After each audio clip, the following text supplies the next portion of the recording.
अब हम लोग एक एक करके इसको समझ लेते हैं कि अंतः केंद्र क्या होता है, बाह्य केंद्र क्या होता है, मध्य केंद्र क्या होता है और लंब केंद्र क्या होता है।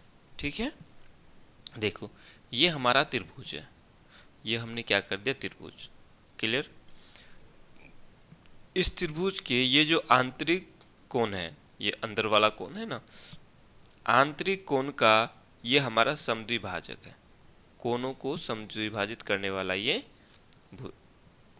रेखा है। ठीक है, ये कोण बराबर हो जाएगा।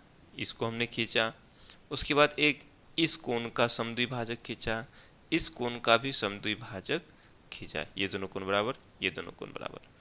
तो इन तीनों ही रेखाओं का जो मध्य बिंदु है, सॉरी कटान बिंदु है, मिलान बिंदु है, इस बिंदु को हम लोग बोलेंगे अंतः केंद्र। याद रहेगा, ये आंतरिक कोण का समद्विभाजक का जो मिलान बिंदु है उसको हम लोग अंतः केंद्र बोलेंगे। इस केंद्र को केंद्र मान के हम क्या कर सकते हैं, एक आंतरिक वृत्त खींच सकते हैं ऐसे। ठीक है, ऐसे एक हम लोग एक वृत्त खींच सकते हैं, आंतरिक वृत्त। ठीक है, क्लियर। चलो, तो इसको हम लोग अंतः केंद्र बोलेंगे। उसके बाद हम देख लेंगे जो बाह्य केंद्र होता है वो क्या होता है। बाह्य केंद्र उसको कहेंगे ये भुजा है ना, भुजाओं का लंब समद्विभाजक का मिलान बिंदु, लंब समद्विभाजक, ये हमारा भुजा है। ठीक है, इस बिंदु को हम लोग मध्य बिंदु ले लेते हैं। मध्य बिंदु लेकर के हम एक लंब खींचते हैं, लंब जो 90 डिग्री का होगा। ठीक है, पुनः हम इस भुजा में मध्य बिंदु लेकर के हम क्या करेंगे, इस मध्य बिंदु पर एक लंब खींचेंगे। ठीक है, शीर्षों से मतलब नहीं है, इसमें लंब खींचेंगे तो ये लंब समद्विभाजक हो गया, 90 डिग्री पर खींच दिए। पुनः हम इस भुजा को लेकर के आधा में, यानी इस भुजा का एक मध्य बिंदु लेंगे और उस पर एक लंब खींचेंगे, 90 डिग्री का कोण बनाएंगे। तो इसका इन तीनों का जो मिलान बिंदु होगा इसको हम लोग कहेंगे बाह्य केंद्र। क्या कहेंगे इसको, बाह्य केंद्र। और इसको केंद्र मान करके हम क्या कर सकते हैं, ये बाहर से एक वृत्त खींच सकते हैं ऐसे।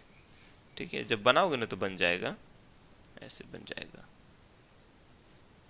ऐसे हम लोग एक वृत्त इस तरह से खींच सकते हैं बाहर की ओर से। तो ये हमारा हो गया बाह्य केंद्र। याद रहना है कि भुजाओं का लंब समद्विभाजक, ये भुजाओं, ये दोनों ही, ये जो भुजा है इसका समद्विभाजक और लंब 90 डिग्री वाला। ठीक है, उसके बाद मध्य केंद्र क्या होता है, शीर्षों से भुजा का समद्विभाजक, शीर्षों से भुजा का समद्विभाजक, इस शीर्ष से और ये जो भुजा है इसका समद्विभाजक, ये दोनों बराबर होगा, ये दोनों बराबर होगा, ये दोनों बराबर होगा। इसका कोण की हम बात नहीं कर रहे हैं। बाह्य केंद्र में लंब होना चाहिए, 90 डिग्री होना चाहिए, और मध्य केंद्र में हम लोग इसमें जो है ये इस कोण की बात हम नहीं करेंगे। ठीक है, कितने डिग्री है उससे मतलब नहीं है, बस इतना ध्यान रखना है कि शीर्ष से हम इस भुजा को समद्विभाजित करेंगे, बराबर भागों में बांटेंगे। क्लियर।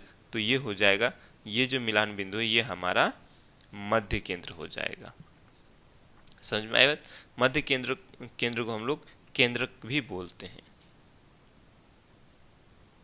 याद रहेगा। चलो, लंब केंद्र क्या होता है, देखो भुजाओं पर शीर्षों से जो लंब डालते हैं, लंब डाल देना, यानी भुजाओं से शीर्षों पर डाला गया लंब, उसको हम लोग लंब, तीनों लंबों का जो मिलान बिंदु होता है उसको हम लोग लंब केंद्र कहेंगे। थोड़ा समझने में परेशानी हो सकता है, परेशानी क्या, कोई दिक्कत नहीं होगी। यहाँ देखो, ये हमारा भुजा है, शीर्ष पर हम लंब डाले, ये जरूरी नहीं है कि ये दोनों कितना है, बराबर है या नहीं है, कम ज़्यादा है, थोड़ा कम ज़्यादा, बेसी ज़्यादा, वो उससे कोई फर्क नहीं पड़ता।